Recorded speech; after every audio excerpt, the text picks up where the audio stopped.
So good morning. Today we have Monika Volkmar, a body worker, movement coach, and an anatomy in motion instructor, which is a method that was invented by Gary Ward.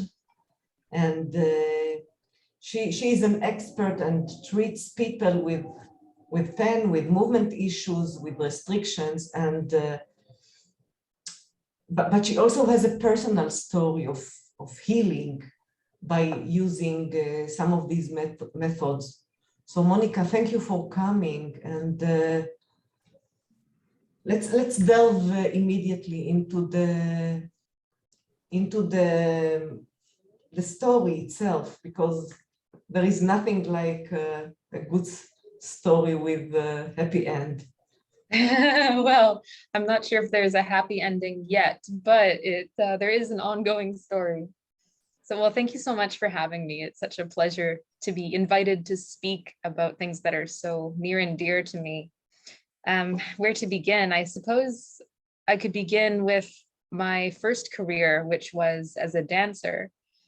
And I decided that not really knowing what else to do with my life, you know, when you're just finished high school, I'll just go with what I'm good at. And I happen to be pretty good, I guess, good enough at dance to go on to train at Ryerson University in Toronto.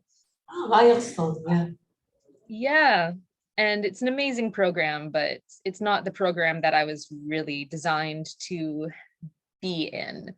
It was very challenging for me, both, I would say, psychologically and physically, and I don't know which was the greater contributor, but either way, I didn't finish my fourth year completely because I was getting so badly injured all the time that by the time I got to my fourth year, I think it was maybe a few months in, I had a string of injuries in a row that forced me to stop dancing.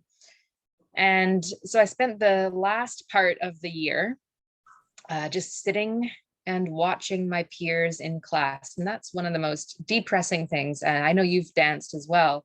So you know the feeling when the rest of your classmates are up and they're training and you're just sitting there watching.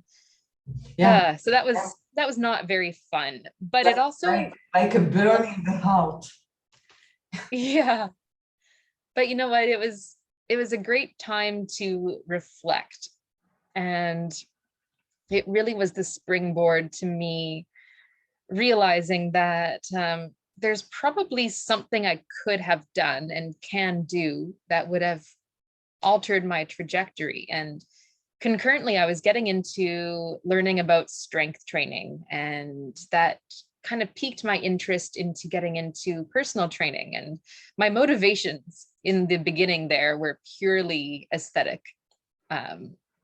One of the main stressors at that time of my life was the pressure to look a particular way to be a dancer. And I had started to equate being thin with being successful, which I think is pretty common, not just for dancers, for most women, many men, or whatever orientation you identify as. There is this physical ideal that we all kind of feel the pressure to become. And I felt the pressure extremely powerfully. And it was really crippling, to the point where I started working out purely because I just wanted to exercise my way into changing my body to be what I thought it needed to look like to be successful as a dancer, which is thin and muscular, but not too muscular, just, you know. So there was a lot of disordered eating and excessive exercising. And I was completely under the impression that what I was doing was healthy for me. I'm like, yeah, I'm eating well and I'm working out, but it was not healthy. It was excessive and way too extreme and depleting, to the point where I would come into a rehearsal and I would just break down and cry for no reason whatsoever. I was so overtrained and so undernourished. And then there was this base level of constant fear that was draining me too, just fear of not being successful, fear of not fitting in, fear of not looking right, fear of not getting work as a dancer, lots of existential fear. So there was a lot of that. And how the future would look. Yeah. So when I started becoming a personal trainer, that was my original intention. Let's just get my body to look right, whatever right means, quote unquote. But then I started noticing a secondary phenomenon, which was that in the beginning, when I was getting stronger, my dance technique was improving. So I don't know if it was because of anything specific I was doing that was like a dance specific strength training, because I was literally just doing deadlifts and squats and push-ups and rows and like your basic strength training program. But everything was feeling easier in my dancing, and I was balancing better and I was jumping better and my lines were looking better. And I think it's just because I had a better brain to body connection. I was just able to use more of my body in a different way. So Nice. dance teachers started asking me, what have you been doing? Everything's looking really good. And I was also losing weight, which gives dance teachers a good reason to pay more attention to you, which is really sad. But something I've observed then, and I still observe now, is that times in my life when I lose weight, I get more attention. And that reinforces this cycle of associating thinness with success. And it's really disgusting, but I notice it everywhere. Anyway, so I started getting attention from my teachers, and I didn't want to tell them what I was doing because at the time, dance teachers are very much opposed to strength training.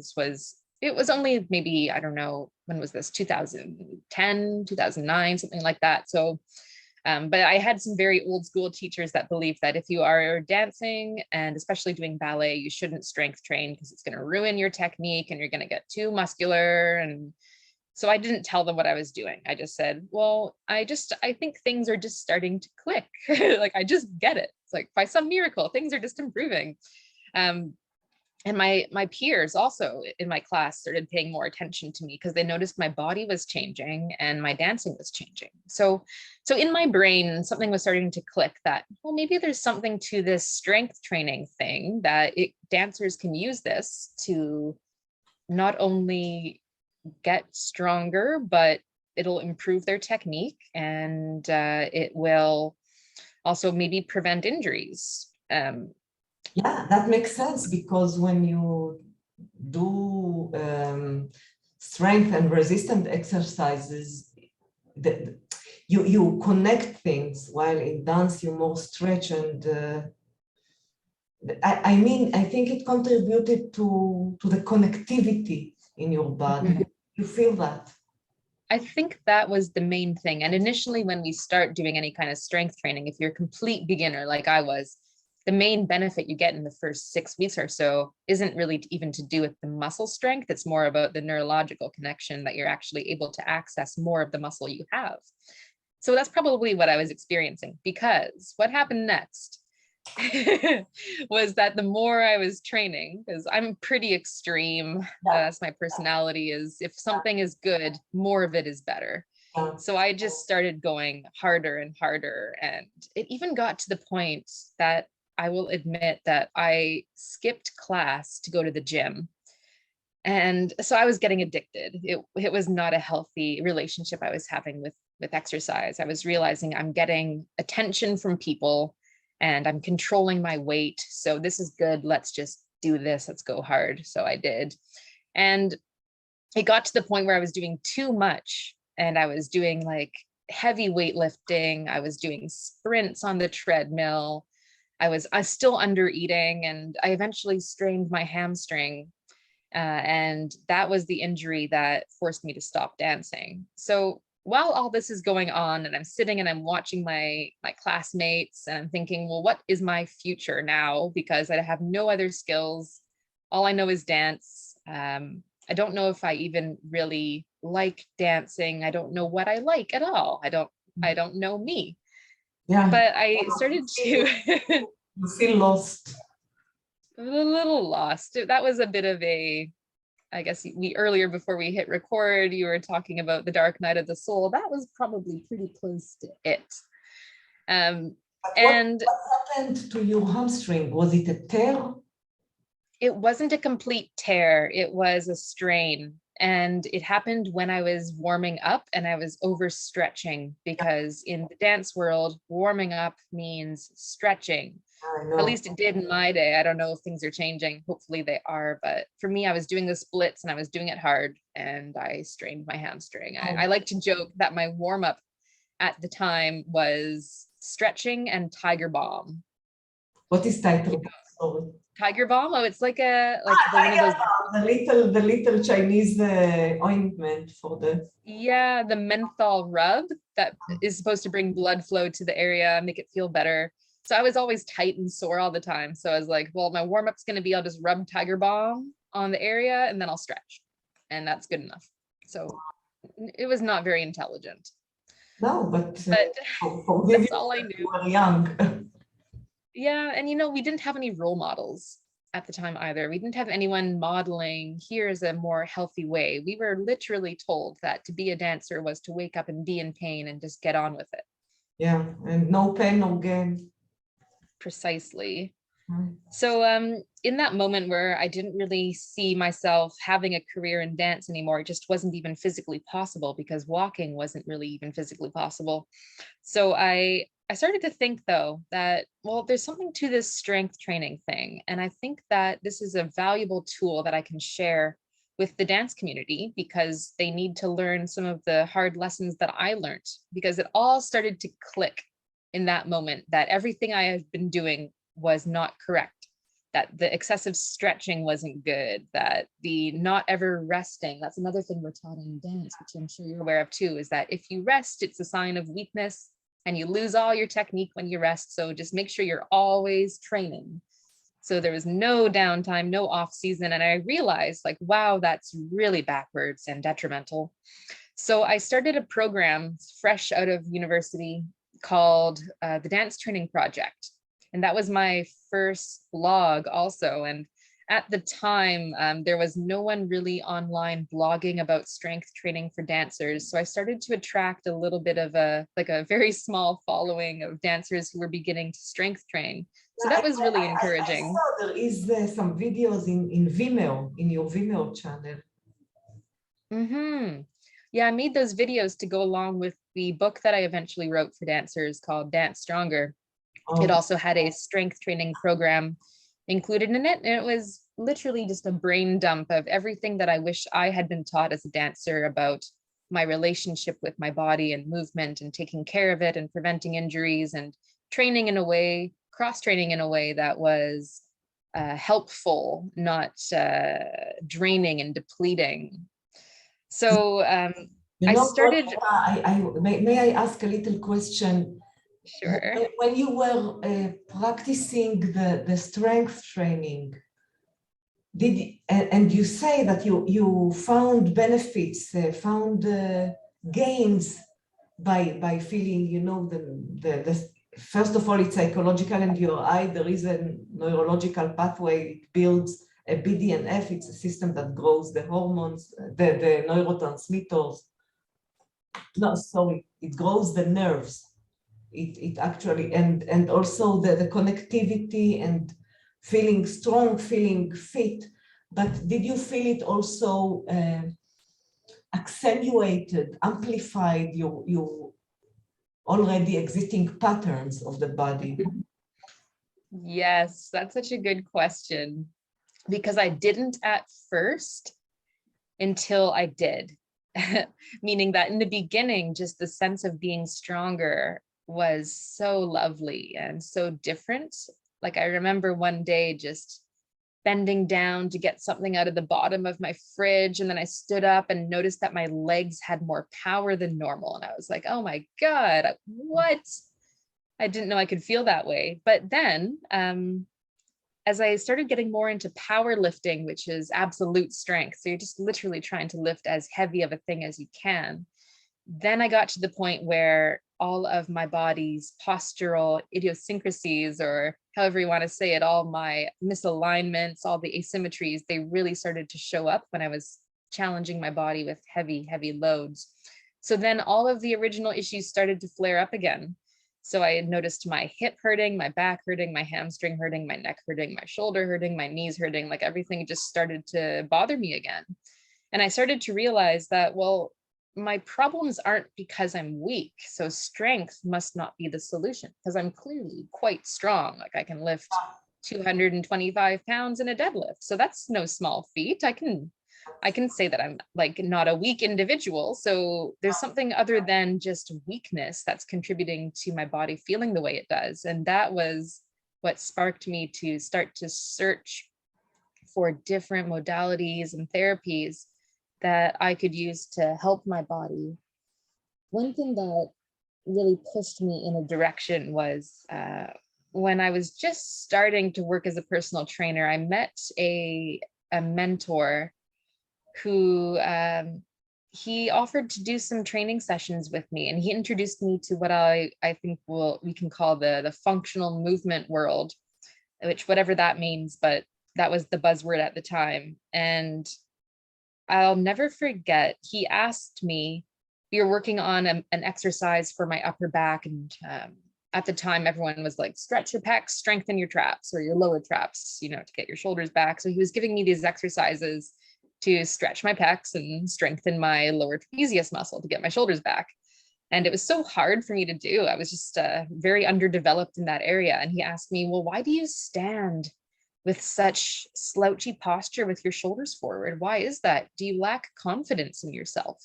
Mm. And I was like, oh, maybe I do. Because I was so disconnected that I didn't have any awareness of how I was standing. And I certainly didn't have any awareness of how that was reflected in my structure to people that were looking at me. So I started to experiment. It was actually a never enoughness syndrome, that you are never enough. I think so. Yeah. Something like that. Yeah. Well, like I said, I had a history of just always feeling like I was never good enough in the way my body looked. And so hearing that question, like, do you lack confidence? Of course, I was like, no, I'm a dancer. I am always confident. I'm on stage. But then I started walking around, holding myself a little bit differently and noticing that, wow, I'm looking down all the time and my chest is always down.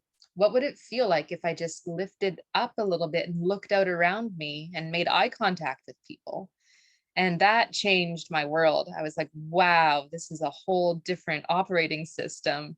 And that started to get me thinking about there's this very interesting connection between our structure and our movement and our posture and that whole psychological, emotional part of our being. It's all connected, which sounds obvious. Obviously, that's obvious now, but at the time that was such a new concept for me, that my structure influenced my psychology. And that became a really strong current in my work, and it still is. What keeps me super fascinated in doing this work is as I work to put my body back together, I just feel like I get a little bit of my brain back too, that I just become a little bit more of a complete whole being the more that I restore movements that were missing. It's like different parts of my brain start to wake up too, and I become more of who I actually am. So that's, to me, quite fascinating. And I don't necessarily talk about that with my clients, but that's my own personal journey. It's interesting. So you found that organization is more important than power. I think that's a good way of putting it. Yeah, organization more important than power.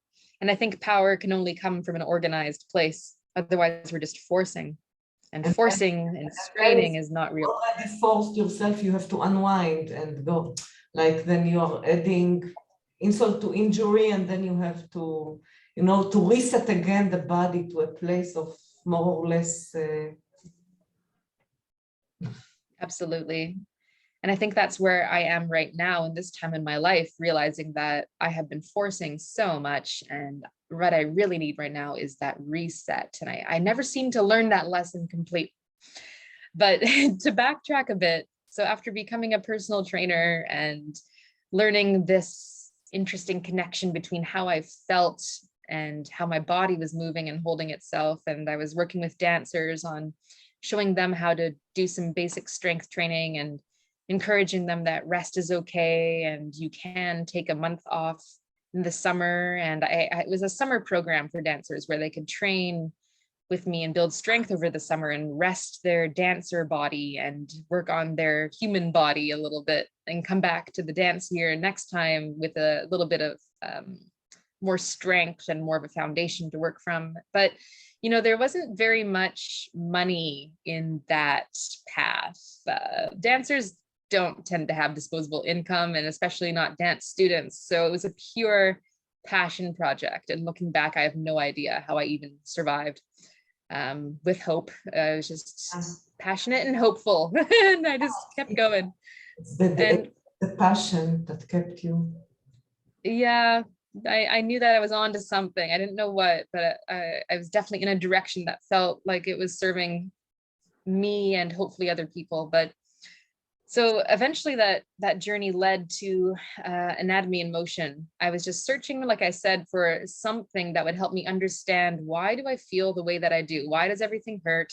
Why did strength training not help things feel better and get to a point where it made things feel even worse? So I was looking for that framework, or just, I like to say, I was looking for the truth of how a body is meant to move, because I knew the way my body moving was not aligned with what that truth was. It was way off. I just didn't know how to define it.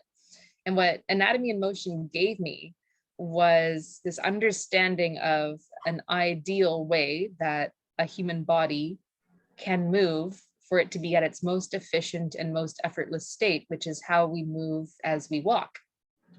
And the interesting thing about that, how we walk, is not something that we consciously organize. It's something that's hardwired deep in our DNA that we never had to learn consciously. We just got up and did it. And every step that we take, every single motion in the body that it can perform will happen within the space of 0.6 to 0.8 seconds. So literally everything that your body can do, it will do when you take a footstep from one to the other. And that blew my mind. And knowing that, it became this amazing tool to assess what was missing from my body.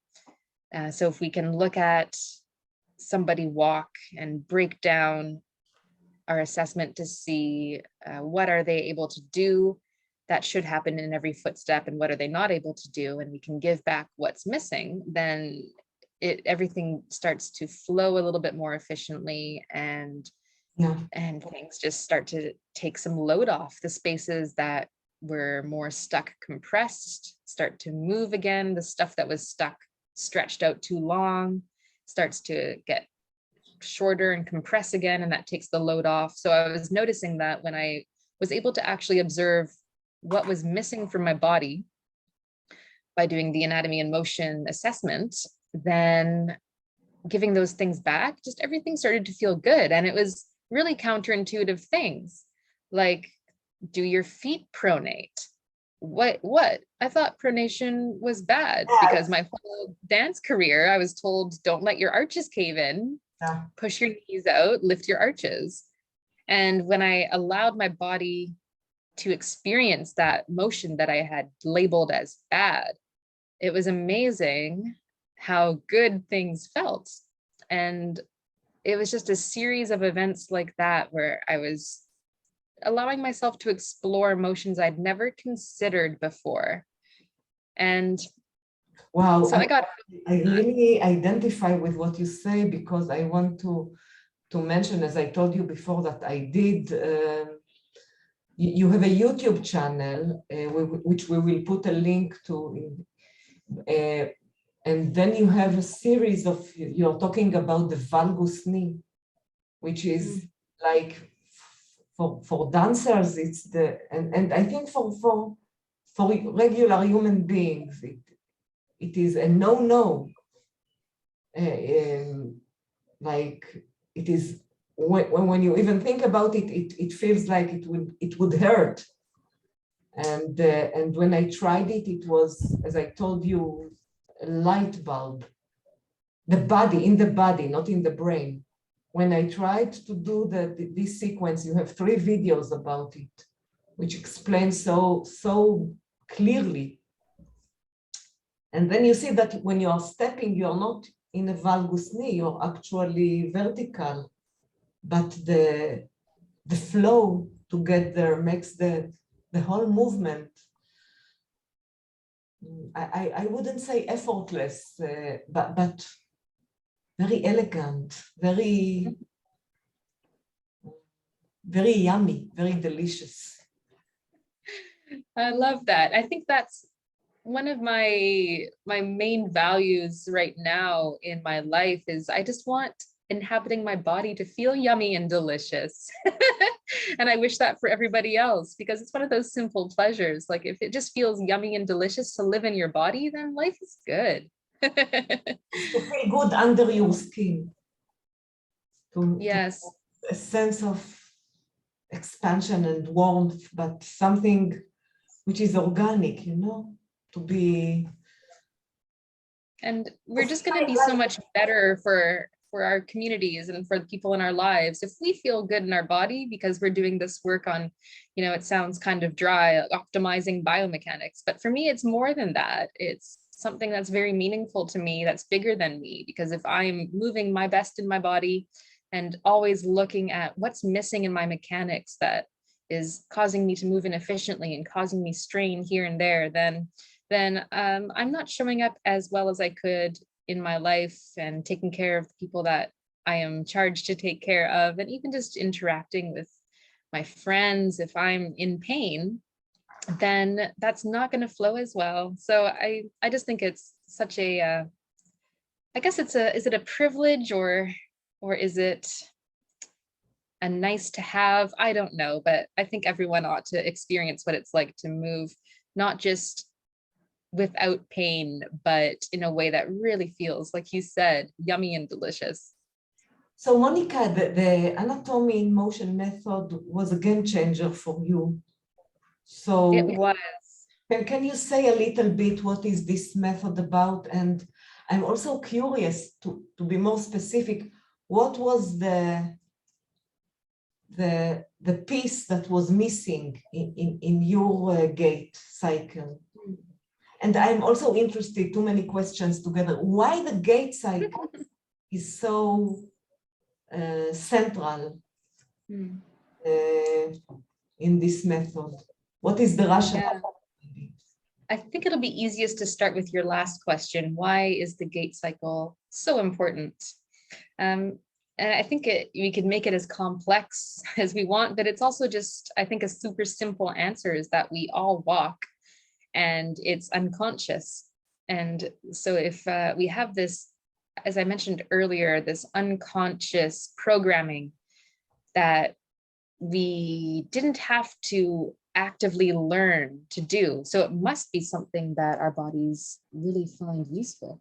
If we all, across cultures, essentially walk with the same mechanics with certain degrees of variation because our proportions are a bit different, or maybe you have an extra bone here or there, or just the orientation of your hip sockets are a little bit different, or whatever, those little differences between individuals. We all essentially should have the same general gait mechanics because it's part of who we are as humans. And as I mentioned before as well, every single joint motion that a human body is able to do shows up in the space of one footstep.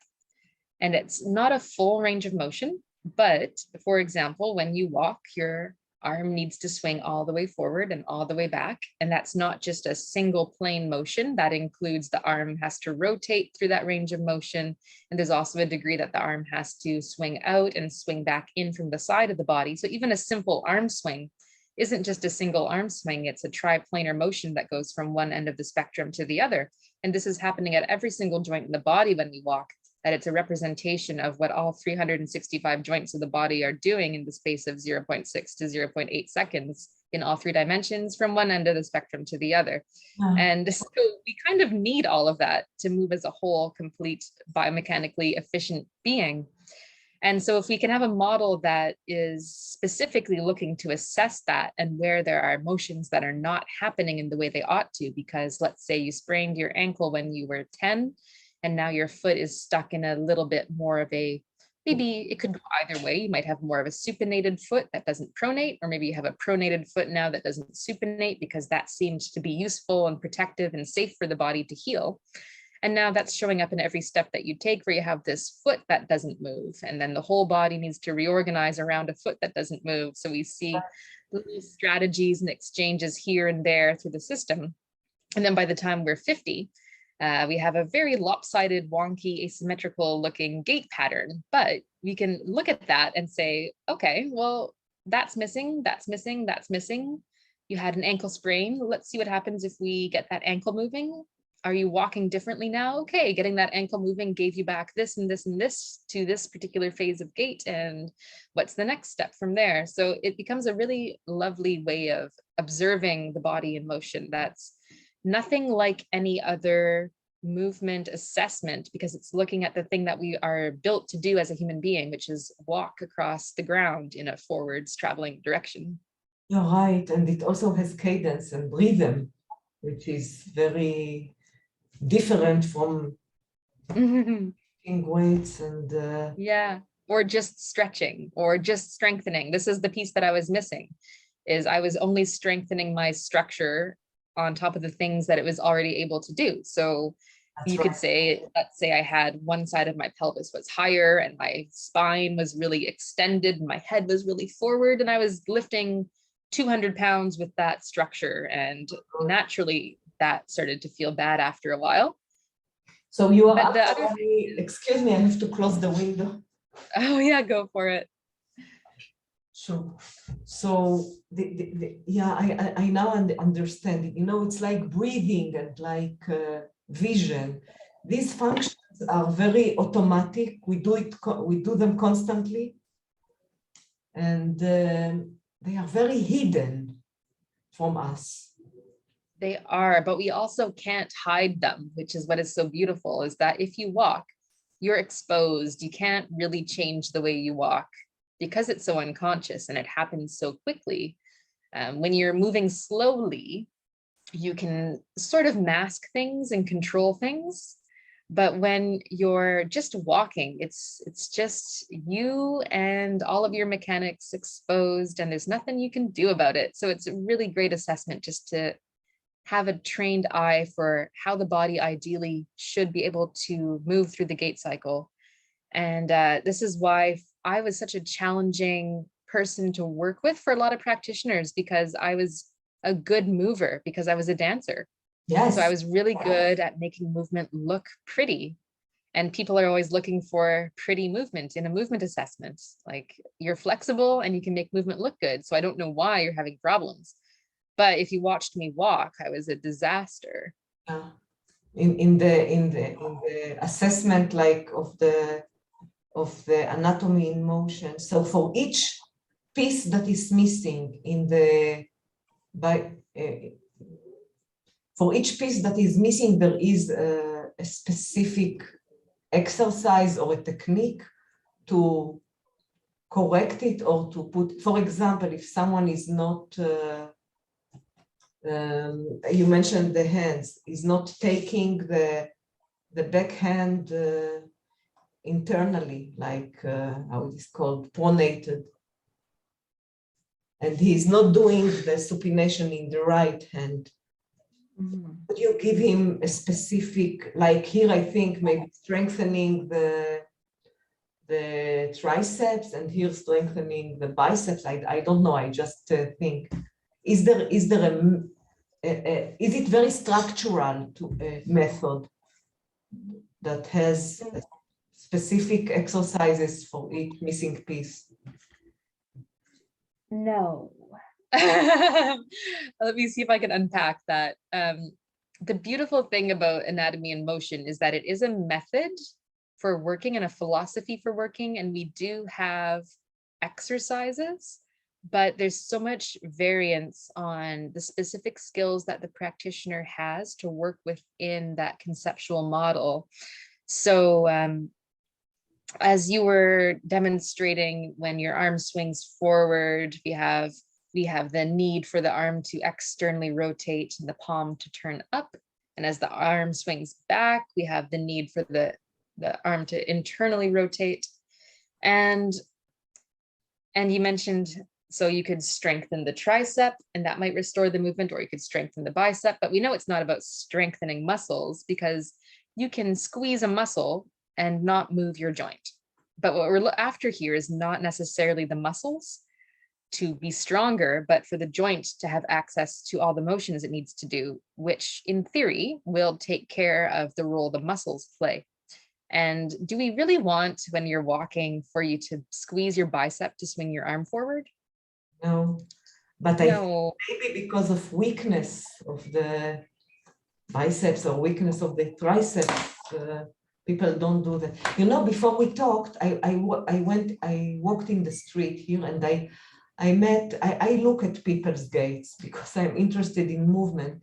There was a mother and a little child. He was about 4 years old. And he was, I noticed them, I walked behind them, like spying on them. And he was walking with swinging of his arms. She was holding the cellular phone, and the other hand was stuck in the hand. And then he did all kinds of things, like and his head was, wow, it was so beautiful to look at the position of his head, like upward and really on point, where it should be.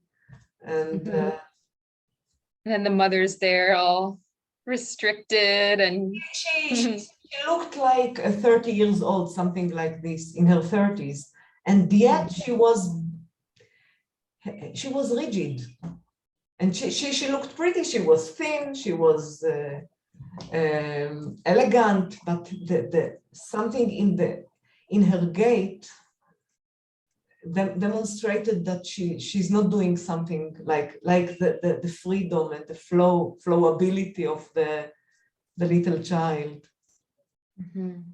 Yeah, and sometimes it can be as simple as someone's arms stop swinging because they are always holding their purse in the same way, and they just learned to move with one arm that doesn't swing. And that can have a ramification on how the whole rest of the body moves. And then one day that woman, we don't know what's going on. Maybe her body feels awesome, but maybe when she's 20 years from now and she starts to develop, why does the left side of my back hurt? And then if you were to watch her walk, I wonder if you'd see she has one arm that just stays pinned by her side, not because she's ever had an accident, but maybe she just learned not to swing that arm. And I'm thinking about this because I remember working with a client like that, who I watched her walk, and she had one arm that was just stuck by her side. And I asked her, are you aware of that one arm doesn't swing? And she said, no, I never noticed that before. And to me, it was obvious. But, you know, when we're inhabiting our own bodies, we're not aware of the things that are kind of obvious to the external point of view. And I asked her about injuries. And I have a saying about what you're saying. You don't smell the shit in the farm.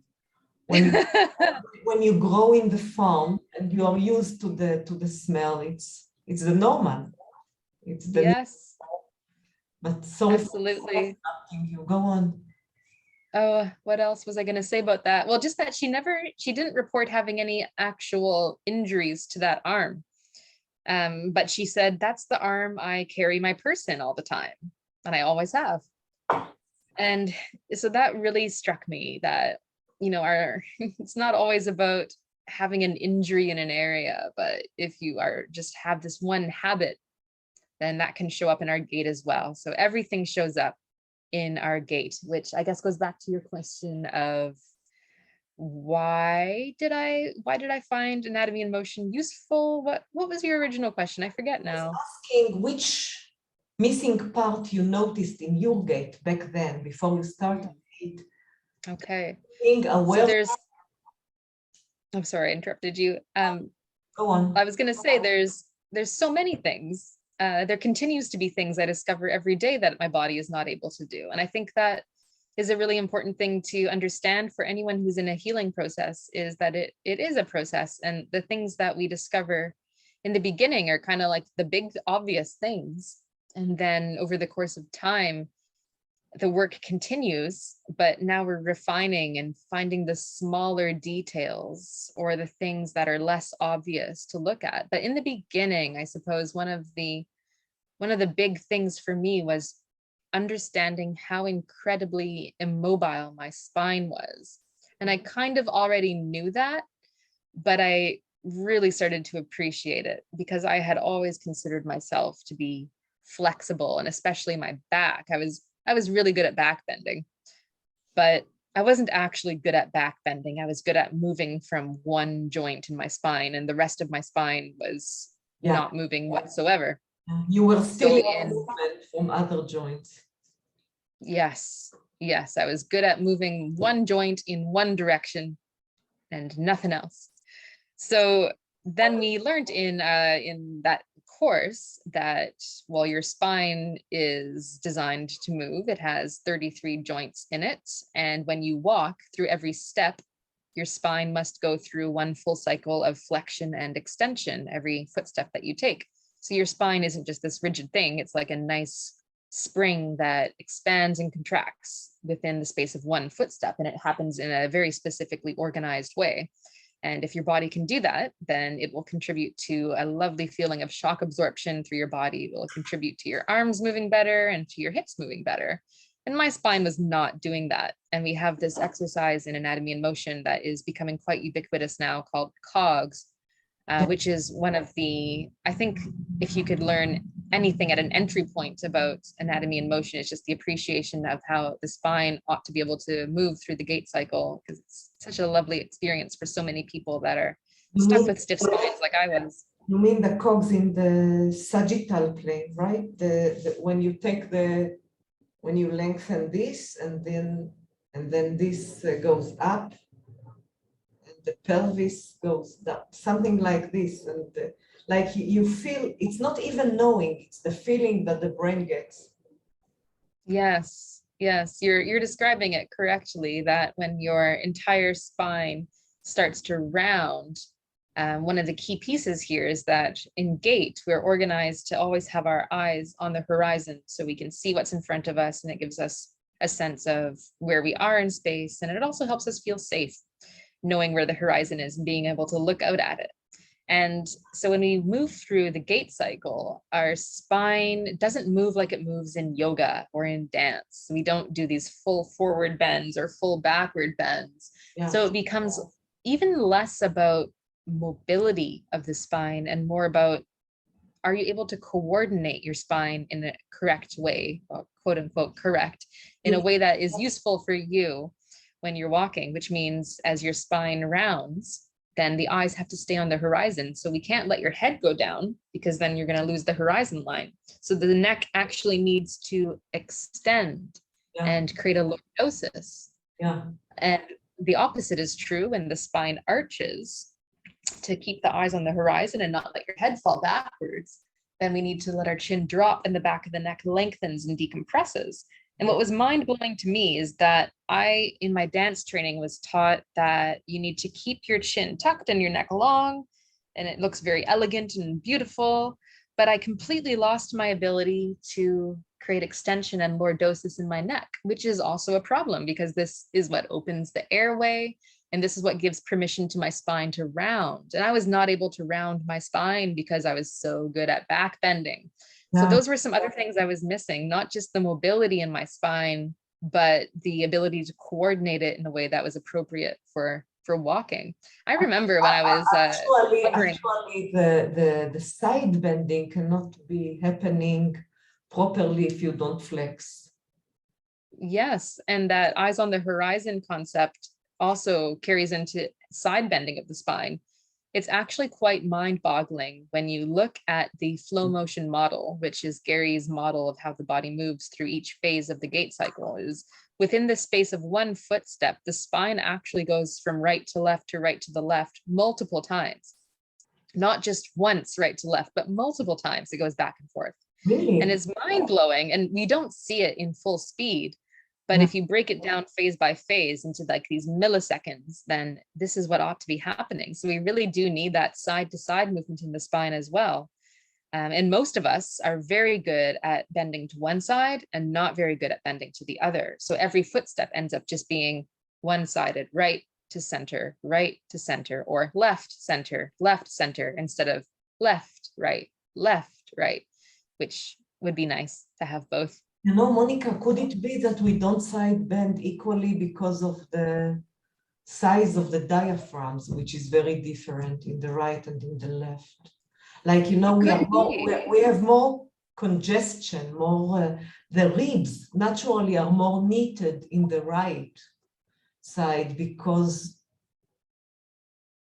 we don't inhale enough to the right and we don't exhale enough from the left because of the asymmetry of the diaphragm and the two sides of the diaphragm. Yeah, and that is such a fascinating concept. And I believe this is from the Postural Restoration Institute. Would that be where you have heard of this? Yeah, me too. And it blew my mind the first time I learned about that as well, that we do have this organ and diaphragm internal asymmetry, and that our natural state of being isn't actually perfectly balanced. So in Anatomy in Motion, one of the concepts we work with is finding center, and that we'd love for the body to be centered, but centered is like the holy grail. We're never going to be perfectly centered with 50% of your weight in your right foot and your left foot at rest, because we know that our insides aren't symmetrical, and then we live lives that are asymmetrical, and we have our brain that is very right dominant, or not right dominant, but we're very lateralized to have a right-sided life. And so, yes, I do believe that must show up in gait. And then on top of all the injuries that we have, that, if you injure stuff on one side, it will create an asymmetry. So there's many, many different factors at play. So I don't know where the component of the breathing and the diaphragm asymmetry and like the liver being on the one side, taking up more space, I don't know exactly how that fits in with the gait cycle, but it's fascinating to think about. And I really hurt my brain for a long time trying to understand how Postural Restoration Institute concepts and practices resonated with the Anatomy in Motion model. And I just had to let it go and try to look at both ways of looking at the body on their own instead of trying to force them to fit together. So I still don't really know where that unification is, but I do think that's something to consider. Yeah, and Monika, you mentioned the eyes, eyes on the horizon. So what you actually meant is that the spine is moving in relation to the eyes. Like the eyes are the, I wouldn't say constant, but this thing is a must because we have to see the horizon, and then everything else has to organize nicely. And That's exactly it. So what happens if someone has different eyes? Like, one eye is, well, we know that eventually if you have misalignment, and I think in postural restoration, they are talking about, they say, yes, we do have natural asymmetry, but we abuse it to a point that it goes to unnatural asymmetry. And then comes the pains and the issues. Yes, when things get too far to one spectrum and we lose access to the other, we definitely start to see a likelihood of problems happening at that point. And Monika, I want to ask you, when a client comes to you, and how do you actually work with them? Can you, in general lines, can you describe what is the process? Sure. It really depends on through which avenue they come to see me, because I do a variety of things. I have personal training clients, and some of them are in a state where they're not interested really in optimizing biomechanically because they don't have problems with pain. They want to move better and feel better and get stronger. And what I work with them on is general strength training, but underpinning that is my understanding of how a body needs to move efficiently. So in a session with a personal training client, we might incorporate some Anatomy in Motion principles into the movement preparation and the warm-up. And inevitably, as most of us know, when we start some kind of strength training practice, we bump into the things that start to hurt because they aren't moving correctly.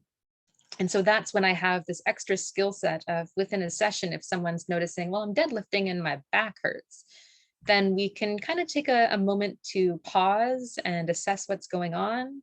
And if it's something that is easily addressable with some movement, then we can just take a moment and do some movement to help things reorganize the way that will be helpful for them, and then go back and see if it changes their deadlift technique and modify from there. And obviously, if it's something that needs more attention, then refer them out to a physiotherapist. But I also work as a physiotherapy assistant at the clinic here in Toronto called Shift. And Shift is a clinic that is run by 2 anatomy and motion trained practitioners. And Shift is actually one of the phases of gait in the flow motion model. So they named their clinic after a gait phase. So it's an amazing place. And when I'm working there, I see physiotherapy patients who are referred to me to do anatomy and motion. So for them, it is mostly retraining how they're moving and doing some body work with them as well if they need some help. Can help. you share a success story that you had that you're happy about it, and also what happened in your case when how soon did you feel that your body is coming back to its to the sensation of like a light bulb is in the body, not in the brain, something expanding? And I guess that's a whole other story, because things didn't start to feel better right away. And I would love to say that I was one of those people that I just did anatomy and motion and all my pain went away, but it didn't.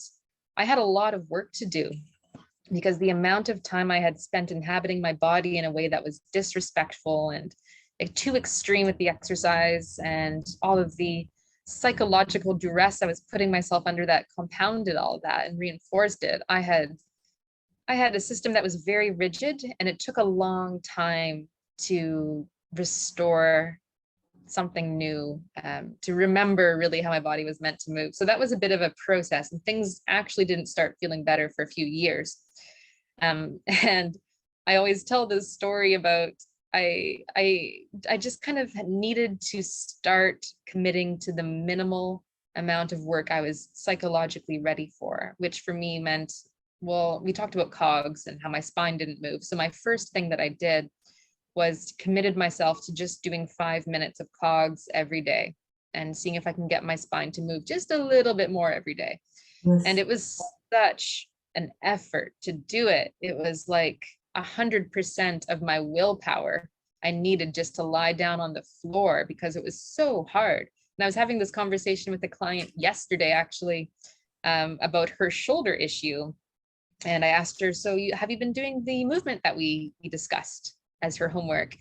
And she says, yeah, I've been doing it maybe 5 times a week and I hate it. And I'm like, what do you hate about it? And she's like, it takes so much focus to do it. And I feel like I'm not moving very much for the amount of focus I'm putting into it, but I'm making myself do it anyway because it does seem to help. And I'm like, yes, this is what is required. And that's what I had to do for myself initially too, is I knew it was going to take 100% of my entire being into this exercise to get 0.5 millimeter of movement in a new spot in my body. But I also knew that, well, if I don't do this, then I'm not going to get better. If I do it, it's going to be a real psychological challenge. It's not going to be satisfying, but it is the step that I need to take. And my life has been like that, just incrementally small improvements over time, to the point where now I always thought that, well, I'm just going to have to do cogs every day for the rest of my life because my spine is just so garbage. But now I'm at a place where I don't actually need to do that. And I could go a whole week without working on my spine and it'll feel okay. So I think there is hope, but in the beginning, oh man, is it hard, not just physically, but to get into the right mental space to engage with the movement in a way that will lead to something actually changing in the body. I don't know if that answered your question. I forget the question. Very much. Thank you for the sincerity. And you describe also a mental stamina, not only the physical effort. It takes huge amounts of energy on attention and awareness and being conscious to that. It takes, as I say, an not intellectual, mental stamina to. So with your clients, I know that Gary talks a lot about plantar fasciitis and the issues in the Achilles tendon, which are hardening. And so if someone comes to you with an issue,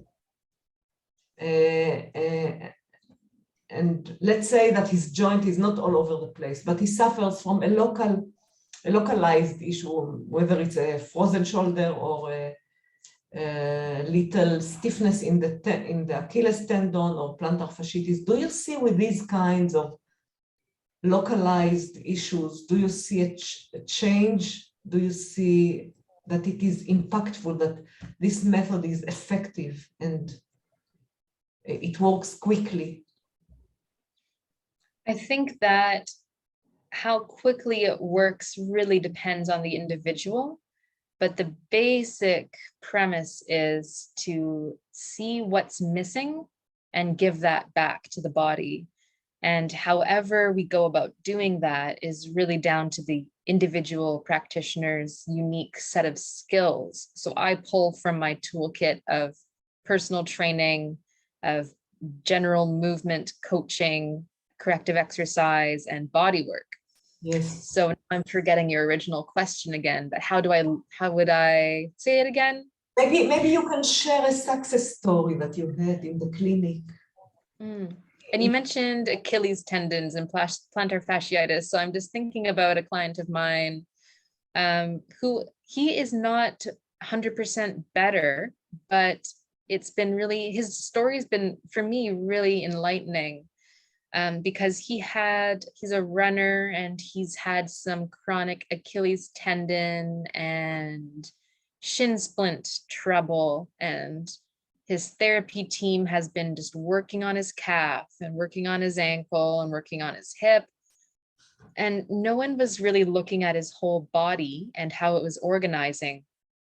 And so the process, I guess, that I go through is our pretty typical method of working with the anatomy and motion framework, which is to start with a static postural assessment so we can get a gauge of where the person's body is organized in space. So if I might not remember everything correctly, but this gentleman was standing with most of his weight in his right foot, which is the one that was hurting. So his pelvis was shifted over to the right and twisted to the right, and it's hiked up on the right side. So he was just dumping into his right leg. So that initially is like so you're standing really strongly on the side that hurts. That's interesting. Why are you doing that, body? So we get a sense of where the whole body is aligned, and he had something very interesting with his spine as well as his head. So immediately, anybody who has been trained with anatomy and motion, we start to think about the whole body presentation, not just the local area. And in fact, it can be a little bit detrimental to get sucked into the pain area, because that might not be the part where the problem is. It just might be where it's represented. So yeah, that's my case as well right now, which is a whole different story. So I'll stay on track. But so after we look at the general resting posture for this individual, the way that he was standing, it was just putting a lot of his whole load of his body was settled into that Achilles tendon that was hurting him. And as well, his right knee was more bent, like dramatically more bent, just standing at rest. And he wasn't even aware of that. So if you think about, if you're standing all on your right foot and your knee is bent, maybe you could try that, or anyone who's happens to be listening to this, just stand up and try it. Stand with all of your weight in your right foot. Let me experience it. Thank you. I love that you're doing it. So you can stand with your weight just shifted over top of your right foot. I want you to see the whole body as much as you. That works too. it doesn't really matter too much if you can see it, just getting the felt experience of where you might start to notice discomfort holding posture. If I shift the pelvis over the right. Yeah, just shift all the way to the right. You can keep your left foot on the floor as well, because remember, this is just this guy's natural resting stance. He doesn't even know he's doing this, but all the weight's in the right foot, and his knee is bent on the right leg. Mm-hmm. And can you feel how that puts a bit of length into the back of your right ankle? In the left ankle, yes, there is length. In the right ankle, with the knee bending, it's actually going to stretch the Achilles tendon. In the right, because it is creating the kind of the dorsiflex of the foot. So yes, it's lengthening it's kind of elongating, stretching the Achilles tendon. Yes. Yeah. And then he's standing with all his weight right on top of that. So he's loading that Achilles tendon constantly. And his problem was showing up when he was running, that his Achilles tendon was always chronically tight. And so immediately just looking at his static posture, we can see that, well, now I want to ask, are you able to straighten that knee? And are you able to shift your weight into your left foot? And as he's walking, the next step would be to kind of just observe how he's walking. And it shows up as he's walking as well, that he stays most of the time spending his time on his right foot. So his pelvis kind of gets to the right, but it doesn't get to the left. And his right foot is pronating way more than his left foot, and his right knee is bending way more than his left knee.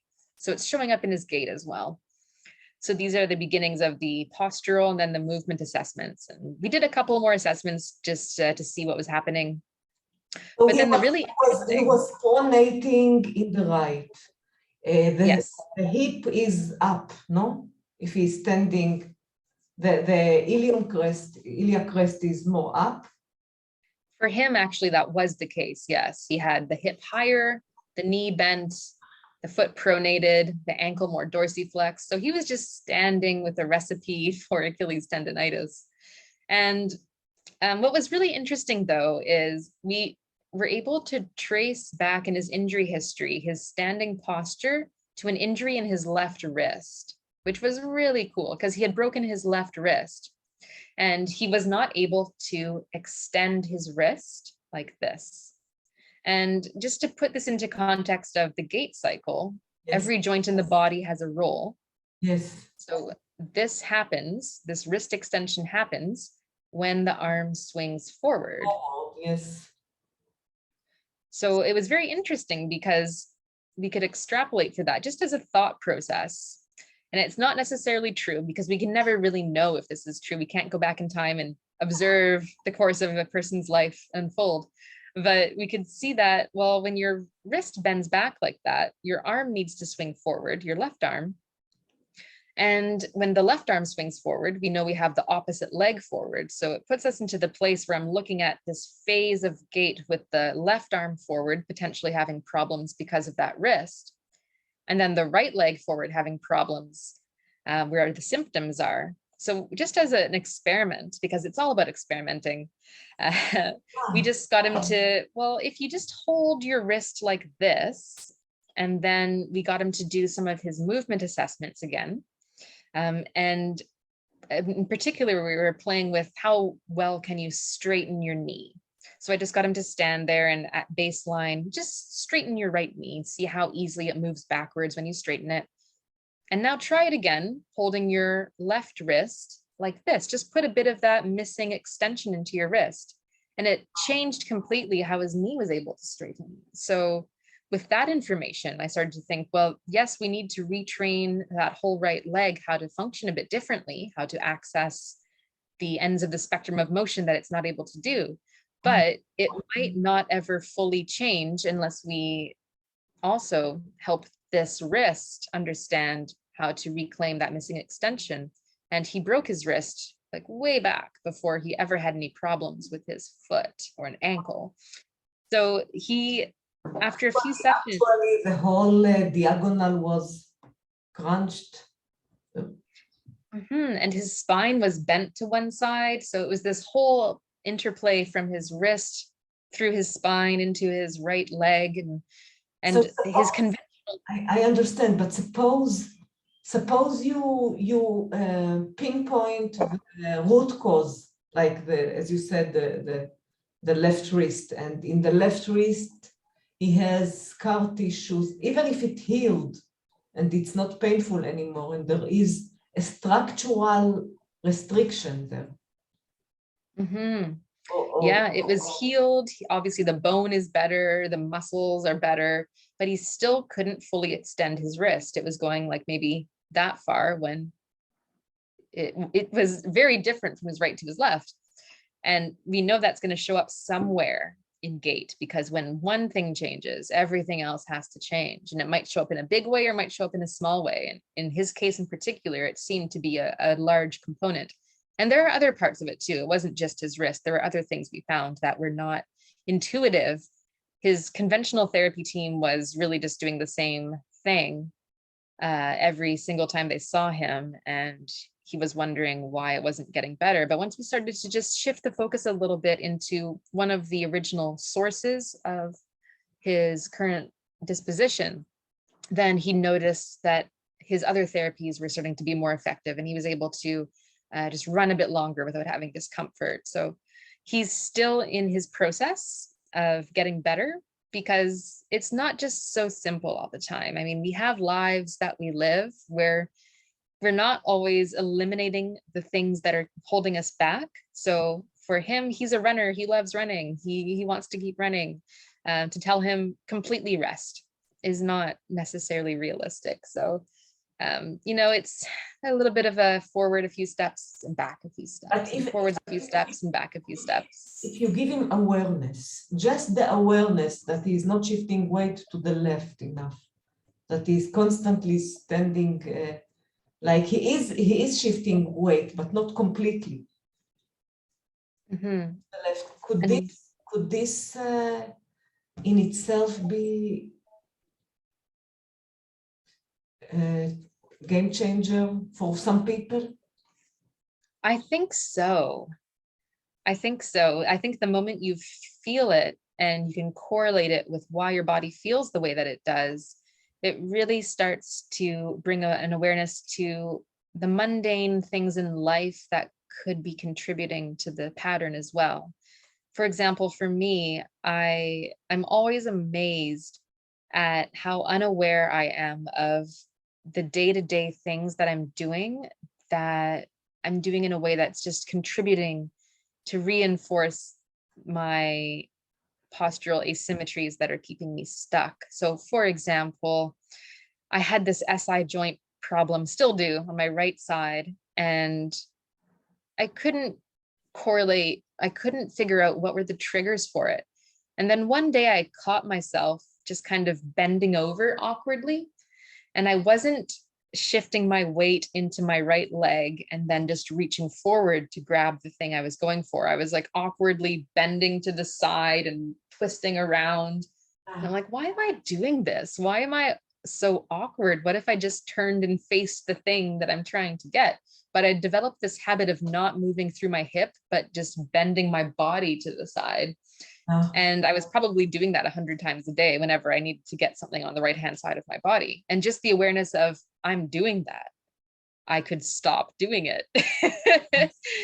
Yeah. So that for me was a game changer. I can't speak to other people necessarily because we're all a little bit different. You are very perceptive also beyond the fact that you are connected to the body, to your body.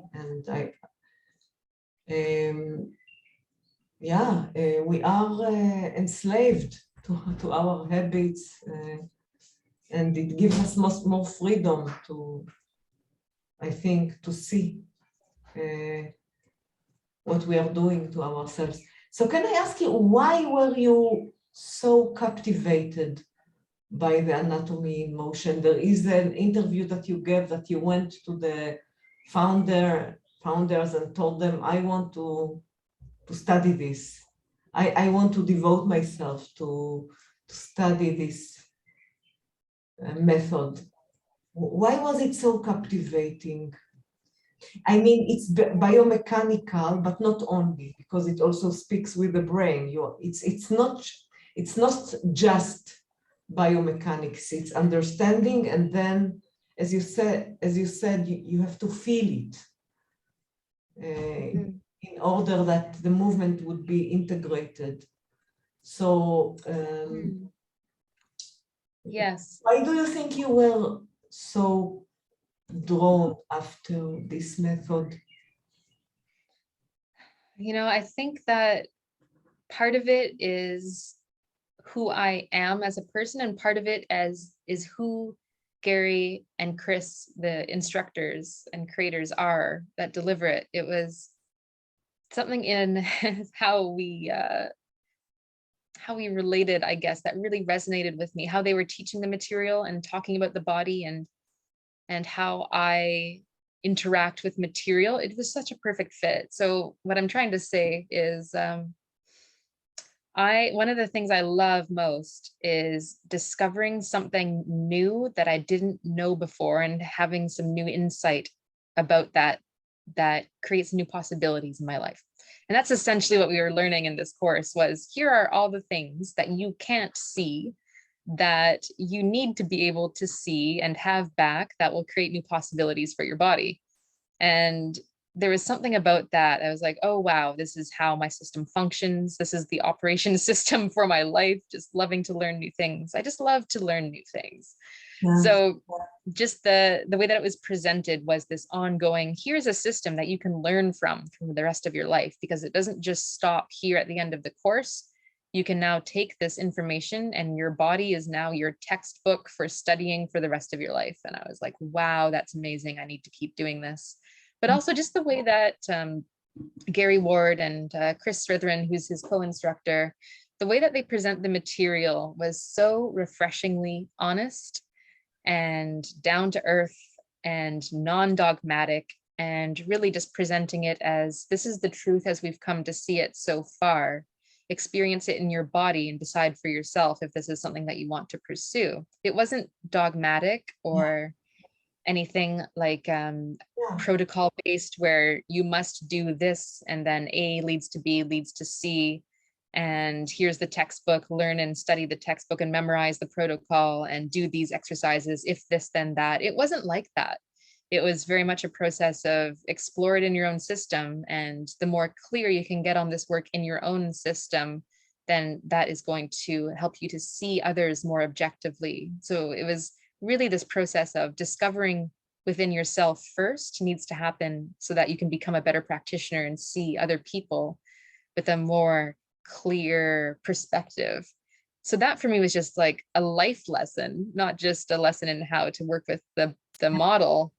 And as I mentioned earlier, for me, part of what really lights me up is when I see the interaction between the structure and the psychology.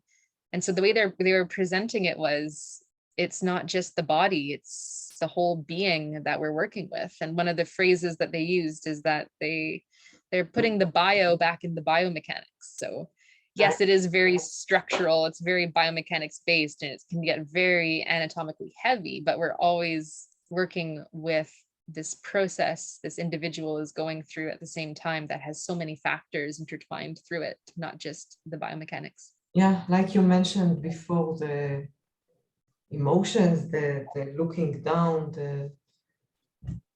we are complex, we are a mess, actually. And so to wrap up, can you talk, because you have been through a journey of healing and you have been getting better, and I know from other people's story who, like Gary's own story, that this method helped him to be more aligned, and what is your take on the healing process as it happens in our body? Now, a more philosophical question. That's such a big question. What is my take on the healing process?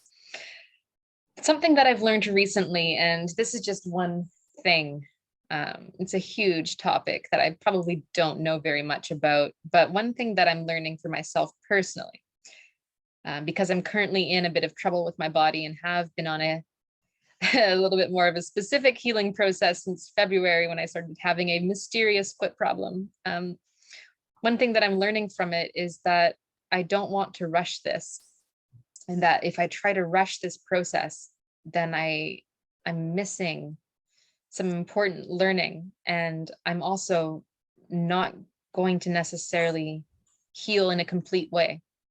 And I think, I mean, I don't know about you, but I think I and lots of humanity, we are very rushy, and very impatient, and we just want to not hurt anymore. But I'm learning so much about the benefit of just staying in pain a little bit longer and being okay with it, to be open to the lessons we can learn from it. And I guess it's been a lesson in acceptance in many ways. And I'm very grateful actually to be going through this pain right now, which it's completely shattered my identity, because I have always been someone who really prides myself in being a mover and teaching a lot online these days. I demonstrate things in classes, and I pride myself in being able to show the movement in a way that is good enough. And even I had this experience where my parents were coming to visit me, and I wasn't well enough to go for a walk with them. And that's usually the thing that we do together, is we love to get together and go for hikes. And then my parents were coming to visit me, and I didn't want to tell them that I couldn't walk, because I had this fear that, well, if I can't walk, then what good am I? Like, what are we going to do? They're going to think I'm so boring. And that's my parents. Like, my parents love me. Oh, And now I'm getting emotional about it, but it just really brought up yeah, this lesson that, wow, I put so much importance on what my body can do, but there's this part of me that my parents love no matter what. So why am I worrying so much about this? And so it really made me take a step back and consider, who am I? Like, who am I without my body as this thing that I'm proving myself with? And it's just such a blessing to have that lesson. And if I had just rushed and tried to fix things, and like, I'm definitely trying to get my body better, but it's going really slow. And I could be of the mindset of, why can't this go faster? And why is this happening to me? And I just mask it with painkillers. But really, I think I'm meant to learn some very important lessons going through this. So maybe I don't want to rush to get out of pain, and maybe it's okay for this to be a process that's taking a long time. And maybe that's okay for my clients too. Maybe I shouldn't want to rush them through their process either, because then it's really making it about me and not about them and what they need to go through. And it's not about me being good at helping them get out of pain. It's about them experiencing what they need to experience in their lives too. So that's my take on the healing process right now. you really are talking about your relationship to pain, which has shifted. Yeah, pain can be really, it can create depression. If it's chronic pain, it can definitely create depression and a sense of being unworthy. And with your explorative spirit, you do not idolize it, but you dance with it now. You play with it. It's becoming something to be curious about. Yes. So I think that's an important word for anyone who's going through a process of healing. It's going to really suck if you're not curious about what's happening and why. And I think that's really the thing that's been so helpful for me not to become depressed, is that I'm just such a nerd about it. I'm so interested in the mechanics of why things are the way they are. And the people that I see that get interested and get curious about why things are the way they are, they're the ones who really have a much, I don't want to say easier time, but it's a fulfilling time. It's an enriching time. It's not a woe is me time. So getting curious, that word that you said, is so key for the healing journey. Even if it takes a long time, it can really enrich us, and we can learn so much from our pain if we just let ourselves be curious about it. So if you had to instill one insight for people who are hearing you and they are struggling with pain and with a health condition, what would you tell them? What would be the nugget that you would give them from your experience? I don't know, because I think what I would say wouldn't really be well received by everybody. Because for me right now, the insight is there's so much to learn from this. But if you tell somebody who's in chronic pain, this is awesome, you're going to learn so much, I don't know if everyone would take that very well. So there might be, for everybody, there might be a gentler way of saying that. I don't know. But for me, that's the insight that I wish people could have, is in their process of being in pain and healing, is, wow, there's so much to learn from this, not just about the body, but how it really is an inquiry into every area of life. As I described with my own process now, it's really taking me deeper into every area of my life, because the biomechanics are the thing that I'm working on, and things are slowly changing, but there must be more to it than just the biomechanics. It's, our biomechanics are a reflection of how we are internally in some ways as well. Oh, yeah. So that's a big rabbit hole. No, it's beautiful what you said, but do you believe that even if a person has a structural issue, like a broken feet, which has healed but has a scarring, can he still adjust and learn from this model of anatomy in motion and be okay with it, be more or less balanced in the center line, in the midline? Even if there is, like the guy that you mentioned who has an issue still in the wrist. Yeah.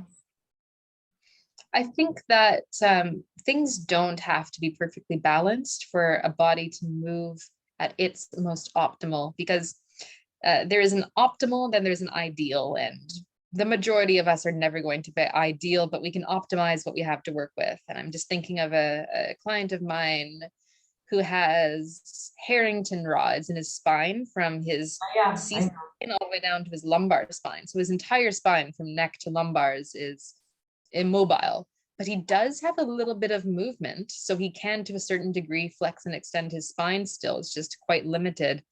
And unfortunately, he's been Harrington rodded into a flexed position.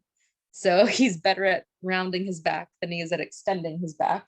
But as long as we're continuously helping him to move within the parameters he has available to him, he seems to feel okay.